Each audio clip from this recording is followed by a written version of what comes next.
Menteri Sosial Tri Risma hari ini menyerahkan bantuan kepada warga yang mengidap penyakit kronis di Kabupaten Lampung Utara, Kamis, tanggal 3 Februari tahun 2022.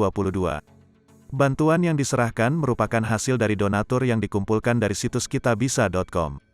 Adapun warga Lampung Utara yang menerima bantuan langsung yakni Badri, 51, warga Desa Peraduan Waras, Kecamatan Abung Timur. Badri menderita kanker di rahang atasnya. Mensos Tri Risma hari ini mengaku terpanggil untuk memberikan bantuan kepada warga tersebut. Saya langsung akses ke donatur yang membantunya. Saya ucapkan terima kasih kepada donatur, katanya. Dengan bantuan ini, Risma berharap Badri dapat secara berobat hingga berlanjut.